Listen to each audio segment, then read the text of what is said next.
नमस्कार दोस्त।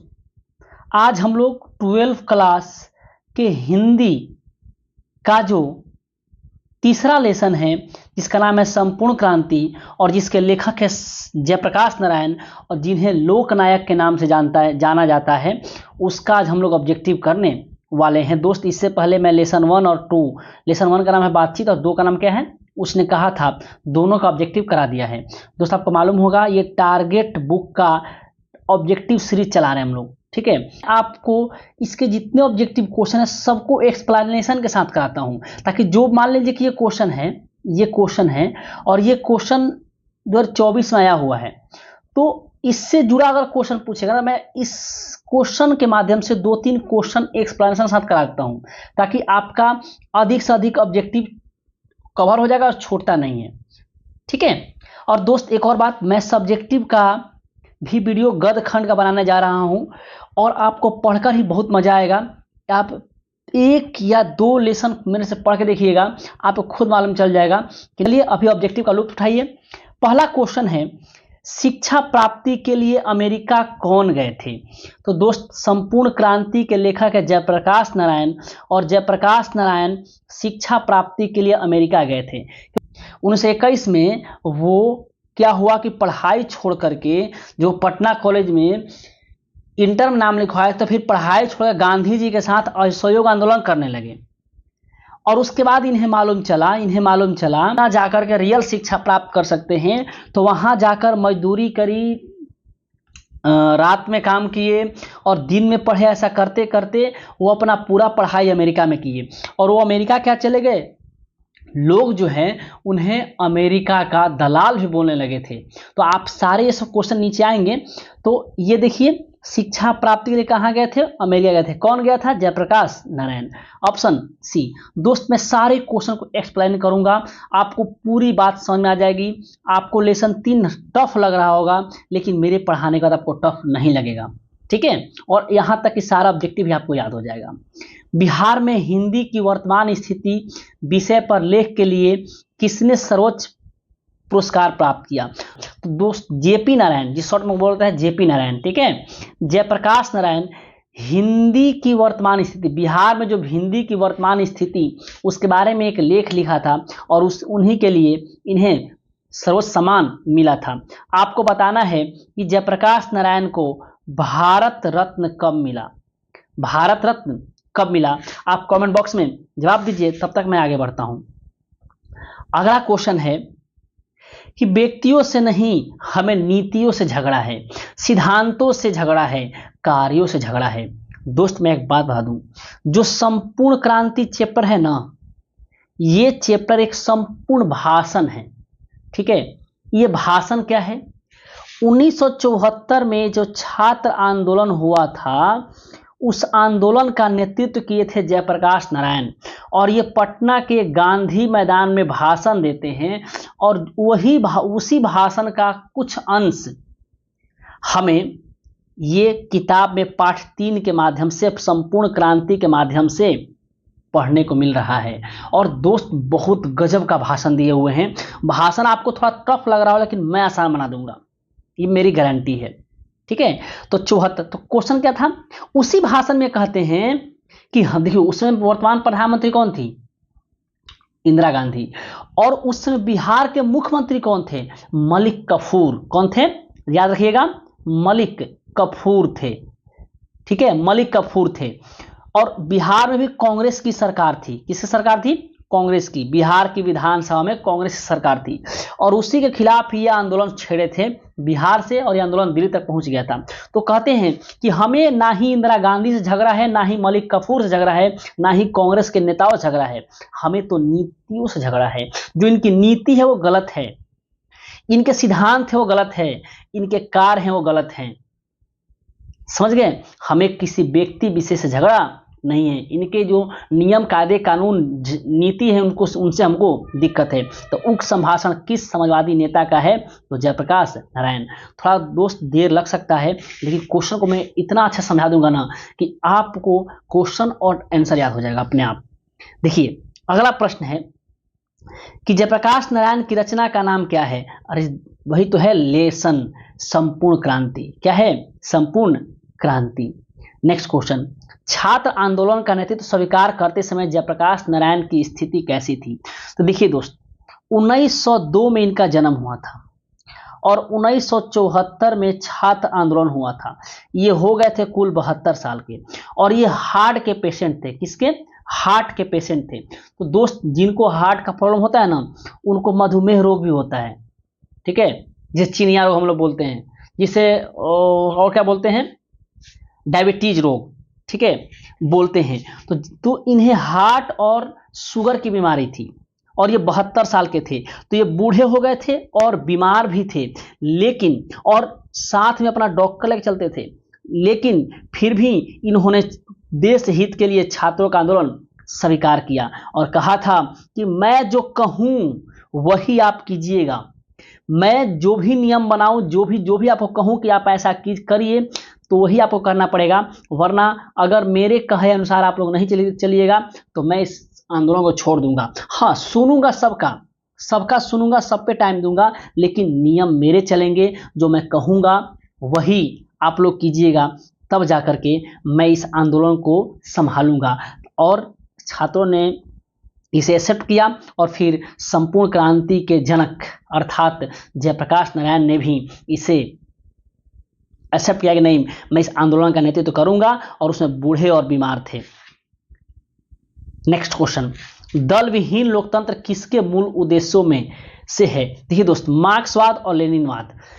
देखिए, लेनिन मार्क्सवाद से प्रेरित था, और क्योंकि मार्क्सवाद से प्रेरित थे जयप्रकाश नारायण, तो जयप्रकाश नारायण लेनिन से प्रेरित हुए 1924 में, अर्थात मार्क्सवादी, पूर्ण मार्क्सवादी बने 1924 में। समझ गए? तो दल विहीन लोकतंत्र किसका उद्देश्य है? तो मार्क्सवाद और लेनिनवाद। और 1924 में लेनिन की मृत्यु हो गई थी, और उसी साल ये लेनिन से प्रेरित हुए थे। नेक्स्ट प्रश्न, जयप्रकाश नारायण के बचपन का नाम था बाउल। क्या था? बाउल। क्या था नाम? बाउल। नेक्स्ट प्रश्न, अगला प्रश्न है दोस्त, किसने कहा था अभी न जाने कितने मीलों इस देश की जनता को जाना है? देखिए दोस्त, ये कथन जवाहरलाल नेहरू की है। जब ये कहते हैं कि, कौन कहते हैं? जेपी नारायण कहते हैं कि मैं जवाहरलाल नेहरू को मैं अपना बड़ा भाई मानता हूं, और बड़ा भाई के कुछ बातों का जिक्र करते हैं, और उसी में कहते हैं कि जवाहरलाल नेहरू कहते हैं कि न जाने कितने मीलों इस देश की जनता को जाना है। तो इसका आंसर होगा जवाहरलाल नेहरू, ना कि जयप्रकाश नारायण। ठीक है। नेक्स्ट प्रश्न, किस अस्पताल में दिनकर जी का निधन हुआ? दिनकर जी का निधन हुआ था विलिंगटन नर्सिंग होम अस्पताल में। ठीक है, कहाँ हुआ था? गोयनका जी के घर पे इन्हें पहला हार्ट अटैक आया था। ठीक है, तो विलिंगटन नर्सिंग होम अस्पताल में इनका निधन हो गया था। कुछ लोगों का मानना है कि इनका निधन किसी अस्पताल में नहीं हुआ था, इनका निधन इनके घर पटना, इनके घर पर ही हुआ था, लेकिन मोरारजी देसाई ने बोल दिया था माइक पर कि जयप्रकाश नारायण नहीं रहे। मार्च का महीना था, उसमें बोले थे। 1979 में हालांकि मृत्यु इनकी हुई थी, और 1979 में इनकी मृत्यु अक्टूबर में हुई थी, और मार्च में ही क्या बोलते उसको, मोरारजी देसाई ने अनाउंस कर दिया था कि जेपी नारायण हमारे बीच नहीं रहे। तो बहुत वो झूठी खबर थी। हालांकि उनकी मृत्यु कहाँ हुई थी? Nursing home, Willingdon nursing home में, ये बुक के अकॉर्डिंग। ठीक है। नेक्स्ट प्रश्न, जयप्रकाश नारायण किसका दलाल कहा गया अमेरिका का? कुछ लोगों ने, जो उनका खास दोस्त थे, वो खुद कहें कि वो अमेरिका का दलाल हो गया है जब वो अमेरिका पढ़ने गए थे। तो ठीक है, इसका आंसर डी होगा। नेक्स्ट प्रश्न, जयप्रकाश नारायण के स्वास्थ्य पर निगरानी रखने वाले डॉक्टर का नाम क्या था? डॉक्टर रहमान। अच्छा, इनका नाम कैसे आया? जब वो भाषण दे रहे थे ना, तो कहते हैं दोस्तों, मित्रों बोलते थे। ठीक है, मैं दोस्तों बोल रहा हूँ। बोलते थे मित्रों, मैं अब ज्यादा तेज नहीं बोलूंगा, क्योंकि मेरे डॉक्टर, मैं जानता हूं कि मेरे डॉक्टर इस कुर्सी पर बैठे होंगे और यही सोच रहे होंगे कि आप ज्यादा ना बोलिए। तो दोस्तों, मतलब मित्रों बोलते हैं, तो मित्रों मैं ज्यादा जोर से अब नहीं बोलूंगा। तो इसका मतलब उनके डॉक्टर क्या नाम था? रहमान। नेक्स्ट प्रश्न, जयप्रकाश नारायण जी को किसका भाषण सुनकर अमेरिका जाने की प्रेरणा मिली? तो स्वामी सत्यदेव का भाषण सुनकर के उन्हें अमेरिका जाने की प्रेरणा मिली। नेक्स्ट प्रश्न, फ्री प्रेस के मालिक कौन थे? तो दोस्त फ्री प्रेस के मालिक से सदानंद जी। कौन थे?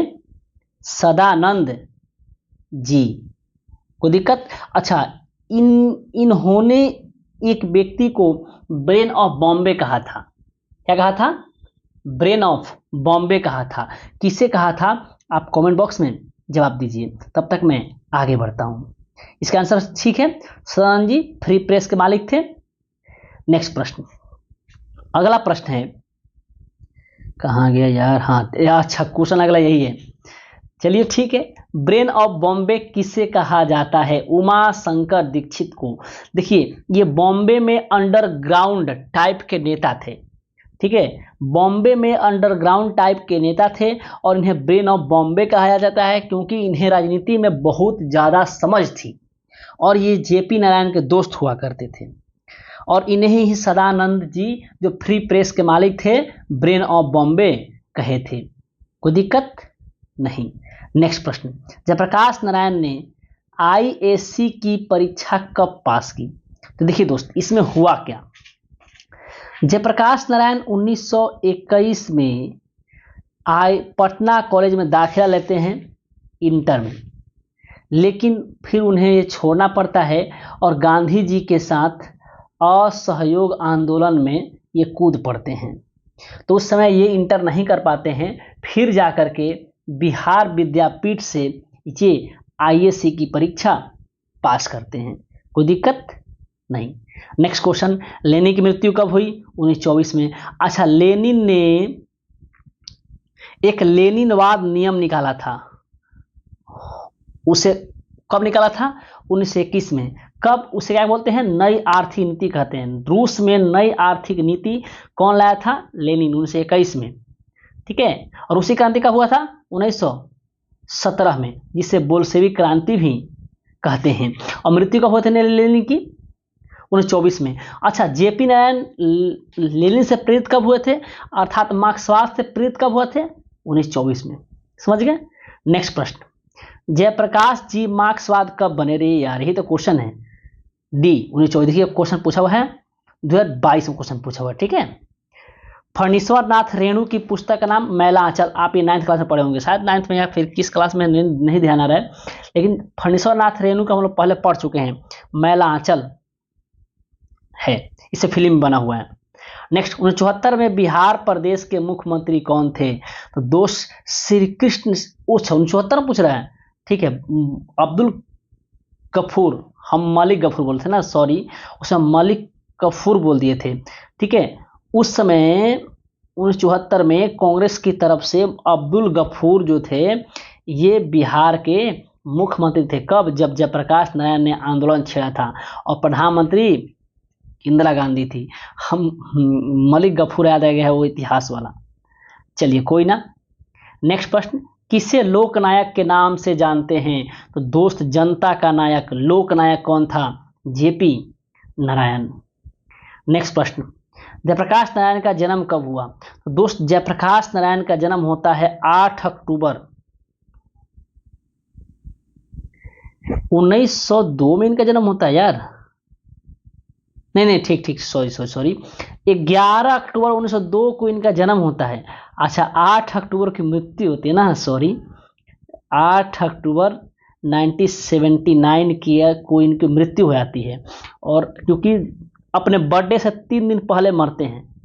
देखिए, इनका बर्थडे 11 अक्टूबर का था, मरते हैं 8 अक्टूबर को। अपने बर्थडे से 3 दिन पहले इनकी मृत्यु होती है 1979 में। नेक्स्ट प्रश्न, जयप्रकाश नारायण जी की पत्नी का नाम क्या था? तो दोस्त जयप्रकाश नारायण की पत्नी का नाम था प्रभावती।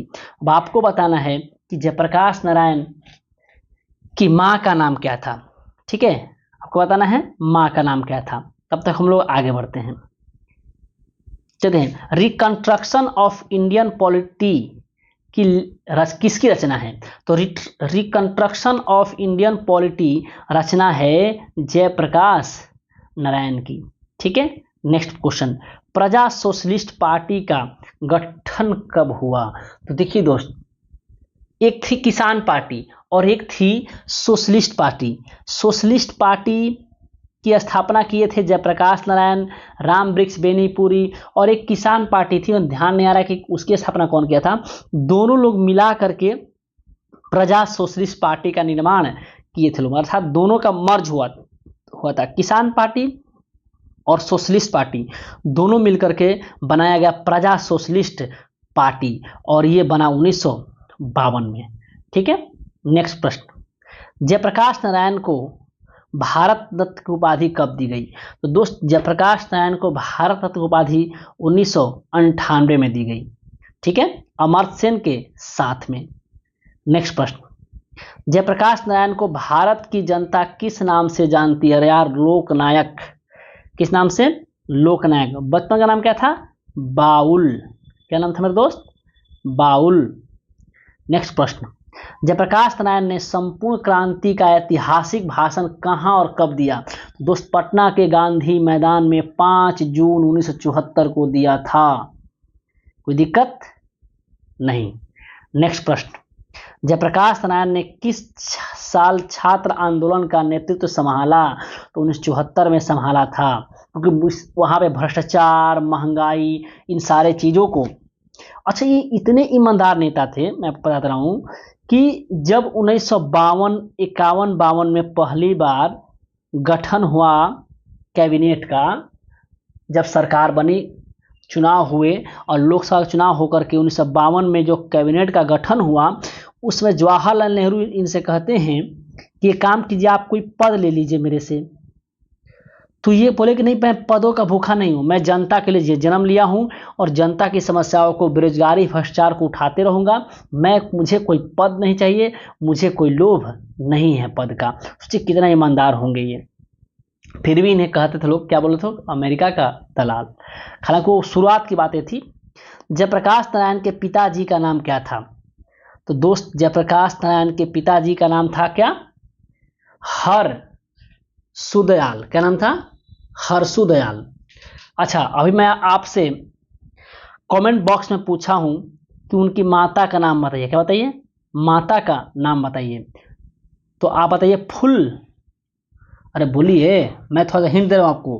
क्या नाम है उनका? माता का नाम क्या है? फुलरानी। क्या नाम है? फुलरानी। माता का नाम क्या है? फुलरानी। ठीक है, फुलरानी। पिता का नाम हरसुदयाल। और किस गांव का थी? सिताब दियारा।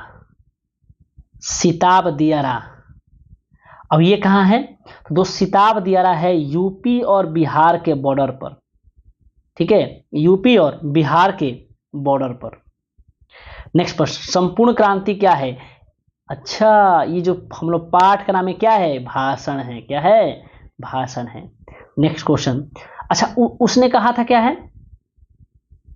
उसने कहा था क्या है? कहानी है। ठीक है, बातचीत क्या है? निबंध है। क्या है मेरे दोस्त? निबंध है। नेक्स्ट, संपूर्ण क्रांति किसकी रचना है? ये मतलब कौन पूछेला बात है? डी होई जयप्रकाश नारायण। नेक्स्ट प्रश्न, संपूर्ण क्रांति पाठ में दिया गया भाषण किसका है? हे मर्द जयप्रकाश नारायण। मार धाए से मर्द इंसान तो 224 पूछले बटे। गजब, फ्री का नंबर ही सब। जयप्रकाश नारायण का जन्म कहाँ हुआ? अच्छा, आ गया सिताब दियारा, यूपी बॉर्डर पर, यूपी बिहार के बॉर्डर पर। ठीक है, और बिहार के कौन जिला? सारण जिला। 1974 में छात्र आंदोलन का नेतृत्व किसने किया? जयप्रकाश नारायण। नेक्स्ट प्रश्न, संपूर्ण क्रांति की शुरुआत कब हुई? 1974 में। कब हुई? 1974 में, 5 जून 1974 में। यह आंदोलन इतना हो गया, बढ़ गया ना। देखिए, इस आंदोलन में सभी क्षेत्र के लोग आए, भले वो व्यापारी हुए, भले वो छात्र हुए, किसान हुए, मजदूर हुए। क्योंकि देखिए उस वक्त बहुत महंगाई हो चुकी थी, इंदिरा गांधी की सरकार थी। ऐसा नहीं कि आज सिर्फ बीजेपी ही ऐसा कर रही है। आज बीजेपी ही जो है क्या बोलते हैं उसको, शासन चला रही है हिटलर वाला। इंदिरा गांधी के समय हिटलर शासन था, किसी को बोलने नहीं दिया जा रहा था। यहाँ तक कि जब ये आंदोलन किए थे ना, तो ये 1974 में जब ये 72 साल के थे, इनकी तबीयत बिगड़ चुकी थी, इन्हें पकड़ करके जेल में डाल दिया गया था। बहुत सारे नेताओं को जेल में डाल दिया गया था। अब वहीं से उनकी तबीयत और खराब हो गई, 72 साल की उम्र में थे तो, और यही कारण है कि उनकी जल्दी मृत्यु हो गई। ठीक है, तो ऐसा नहीं कि सिर्फ बीजेपी सरकार कर रही है, मैं बीजेपी सपोर्ट नहीं कर रहा हूं, मैं बता रहा हूं कि कांग्रेस में भी ऐसा हो चुका है, लेकिन हम लोगों ने कांग्रेस को हटा करके बीजेपी को लाया था, क्योंकि हम लोगों को कुछ, खैर इसमें कोई पार्टी के सपोर्टर होंगे यार, देखिए पार्टी अलग बात है, हम लोग की सोच अलग होती है। ठीक है, हम लोग अपने पढ़ाई पर ध्यान दें। चलिए नेक्स्ट प्रश्न, जयप्रकाश नारायण को समाज सेवा के लिए किस पुरस्कार से सम्मानित किया गया? रेमन मैग्सेसे पुरस्कार से। नेक्स्ट प्रश्न, जयप्रकाश नारायण मद्रास में अपने मित्र के साथ रुके थे, किस मित्र के साथ? ईश्वर अय्यर मित्र के साथ रुके थे। देखिए दोस्त, आप इस आंसर मत देखिएगा, जब मैं आपको आंसर बता रहा हूँ ना, जब मैं इसको पढ़ा रहा हूँ, तो आप आंसर देख के मत देखिएगा। देखिए मैं इस आंसर तो यहाँ पे है, लेकिन हम लोग को जानना है कि ये लाइन कहाँ की है, कौन बोला है, क्या इसका आंसर होगा। आप सिर्फ क्वेश्चन पर फोकस कीजिए, आप आंसर पर फोकस मत कीजिए, ठीक है, वरना नुकसान आपका होगा। आप आंसर देख के बोल दीजिए, कोई दिक्कत नहीं, लेकिन फिर नुकसान आपका होगा। जयप्रकाश नारायण के अनुसार देश का भविष्य किसके हाथों में है? वो कहते हैं कि दोस्तों, छात्रों, आज देश का भविष्य आप नौजवानों के हाथ में है, इस नई पीढ़ी की जनता के हाथ में है। तो आंसर होगा बी। नेक्स्ट प्रश्न, दिनकर जी को किसके घर पर दिल का दौरा पड़ा था? रामनाथ गोयनका जी के घर पर दिल का दौरा पड़ा था, और मात्र कुछ ही मिनट में, शायद 3 मिनट में अस्पताल पहुंचा दिए। नेक्स्ट प्रश्न, संपूर्ण क्रांति का नारा किसने दिया? जयप्रकाश नारायण। नेक्स्ट प्रश्न, जयप्रकाश नारायण ने बिहार विद्यापीठ में कौन सी परीक्षा दी? कहाँ गया, हाँ ठीक है, ISC की परीक्षा वो दिए और पास कर गए। पास तो होना ही था, उसमें लिखा है पास तो होना ही था, कहीं से पास कर ले। पुलिस के बड़े उच्चाधिकारी ने किसके मुंह से सुना था कि जब जयप्रकाश नारायण नहीं होते तो बिहार जल उठता? ये दीक्षित जी कहते हैं, ठीक है, उमाशंकर दीक्षित जी कहते हैं कि पुलिस के बड़े अधिकारी कह रहे थे कि अगर JP नारायण नहीं होते तो बिहार जल उठता आंदोलनों से। ठीक है, आंदोलनों को, इतने बड़े आंदोलनों को खुद से कंट्रोल करते थे और नियमित और सही तरीके से आंदोलन को चला रहे थे। नेक्स्ट प्रश्न, जयप्रकाश नारायण किस मित्रता को ठोस मानते हैं? वो कहते हैं जो अंडरग्राउंड की मित्रता होती है, भले बहुत दिन बाद हम लोग मिलते हैं, लेकिन वही रस मिलने का भाव होता है, वही मित्रता ठोस होती है। अगला लास्ट प्रश्न, जयप्रकाश नारायण किसको भाई मानते थे? जयप्रकाश नारायण जवाहरलाल नेहरू को बड़े भाई मानते थे, और कहते हैं कि मैं उनकी बातों को मानता हूँ, मैं गांधी जी की बातों को मानता हूँ, लेकिन जहाँ वो गलती करते हैं मैं उनकी बातों का आलोचना भी करता हूँ। तो दोस्त, इस तरह से हम लोग का पार्ट 3 का टारगेट का ऑब्जेक्टिव खत्म हुआ। दोस्त, अगर आप मेरा वीडियो आपको अच्छा लग रहा है तो आप वीडियो को लाइक कर दीजिए, और चैनल पर नए हैं तो चैनल को सब्सक्राइब कर दीजिए। और आने वाले 1 माह के अंदर आपको 12th क्लास का हिंदी, फिजिक्स, केमिस्ट्री, बायो और साथ इंग्लिश का टारगेट ऑब्जेक्टिव अपलोड हो जाएगा। आप इससे टारगेट ऑब्जेक्टिव पूरा कर सकते हैं।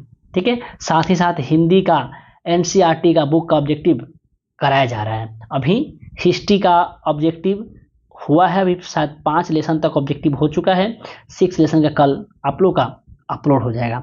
चलिए मिलते हैं नेक्स्ट वीडियो में।